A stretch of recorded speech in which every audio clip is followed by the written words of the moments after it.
Fria? Acho muito improvável. Será que a bomba atômica não impede de guerras acontecerem? Você estudou RI? Não, cara. É porque você tá trazendo aí todos os argumentos. Assim, eu acho que sim, você deu uma lida, né? Cara, eu sei que a bomba atômica é um impedimento de guerra, é por isso Então, porque um dos argumentos, né, sobretudo de pensadores realistas, que acreditam que a bomba atômica é um impedimento para confrontos sistêmicos.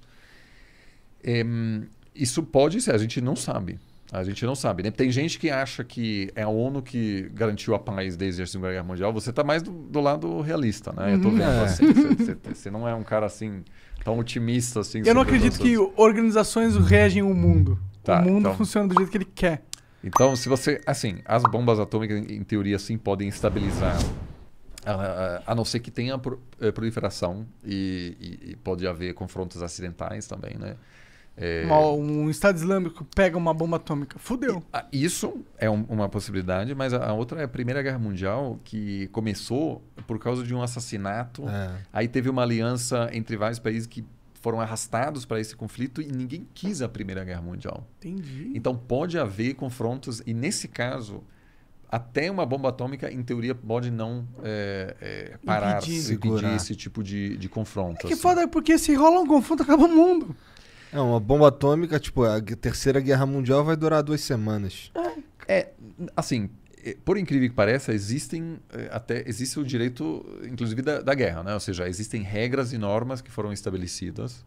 Né? Você que não acredita muito nessas coisas, mas, por exemplo, a neutralidade da ONU, mesmo em confrontos entre dois países, geralmente estava sendo respeitada. Então, por exemplo, no meio de um combate, quando entrou um caminhão da ONU, por exemplo, distribuindo remédios, etc. Aquilo, a princípio, estava sendo respeitado depois da Segunda Guerra Mundial. Antes, foi bem mais complicado. Havia sempre bombardeios de centros civis, etc., durante a Segunda Guerra Mundial, por exemplo, para reduzir a taxa o apoio da população ao governo, por exemplo. No caso da Alemanha, todas as cidades foram destruídas pelos aliados, e os alemães destruíram as cidades britânicas, que todos hoje em dia seriam crimes de guerra, crimes contra a humanidade. Mas nós tivemos um índice de genocídio caiu muito, nós tivemos poucos, porque existem regras para desincentivar e inclusive parar genocídios, como aconteceu em Ruanda. Então, quando o Gaddafi disse eu vou exterminar toda a população de Benghazi, na Líbia, houve uma intervenção militar que depois tornou-se uma outra coisa, e isso foi um grande erro, mas a princípio essa intervenção foi pensada para evitar um genocídio nessa cidade. Então, assim, eu acho que algumas regras podem até produzir uma situação em que dois países se enfrentam com armas nucleares, ou seja, tendo armas nucleares, mas sem usá-las, que inclusive foi o caso quando o Paquistão e a Índia entraram em guerra em 1999, mas ambos concordaram em não usar as armas nucleares. Mas é uma guerra de mentirinha, né? Porque, pô, concorda comigo, você tá perdendo. Você tem a bomba nuclear? Claro. Foda-se, meu irmão. Foda-se na hora, não é? Então o problema é, se tem bomba nuclear, eu acredito realmente nisso. Eu acho que tipo, é Deus sendo genial e colocando uma possibilidade da gente continuar existindo na Terra, colocando a possibilidade de tudo acabar. Pra mim é isso, entendeu?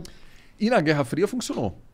Funcionou. O que tinha, e isso pode sim ter, são as guerras, vamos dizer, em outros estados, como aconteceu, aliás, no Afeganistão, que é a Rússia lutando para uma parte e os Estados Unidos na outra. Isso eu acho que é algo que vai ser inevitável. A gente teve várias pequenas guerras que se tornaram muito mais sangrentas durante a Guerra Fria no mundo em desenvolvimento, porque havia interesses ali. Havia interesses e você queria, ou seja, a União Soviética queria complicar a vida dos países alinhados com os Estados Unidos e vice-versa. Né? Uhum. Então isso eu acho que pode acontecer, mas eu acho que a guerra também pode ser diferente. Pode ser uma guerra cibernética, pode ser, por exemplo, um vírus, né, que como já aconteceu, aliás, por parte da Rússia, né, que atacou um gasoduto americano que parou de funcionar. Então, É muito mais. É da hora isso, né? Tipo, você causa um dano de bilhões, trilhões a uma nação sem ninguém morrer. É meio 007, né? mais ou Meio menos. 007. A gente teve, por exemplo, teve um ataque de hackers provavelmente ligados ao governo russo contra vários países europeus, atingindo a administração pública. Então, por, sei lá, 2 dias, o Reino Unido não conseguiu mais emitir nenhum passaporte, porque eles não conseguiam acessar o programa. Só que também atingiram alguns hospitais. Né? Então, por exemplo, o sistema ferroviário da Alemanha foi atingido, ficou 1 dia totalmente parado. Então, obviamente, algumas pessoas vão ser prejudicadas também. Algumas mortes. Agora, então pode ser isso, mas de novo, a China ocupando Taiwan, os Estados Unidos meio que se envolve. É claro, as armas nucleares podem evitar um confronto Mas fim do sistêmico. mundo, sim. Mas eu não teria 100% de confiança de que aquilo é nosso seguro de planeta. Até porque se você criar um sistema de defesa perfeita, antimíssil, Exato, por exemplo. você consegue tirar a ameaça de uma bomba nuclear. Você fala, ok, quero ver se acertar no meu país. Eu tenho um super sistema de laser, motherfucker, 9,9999.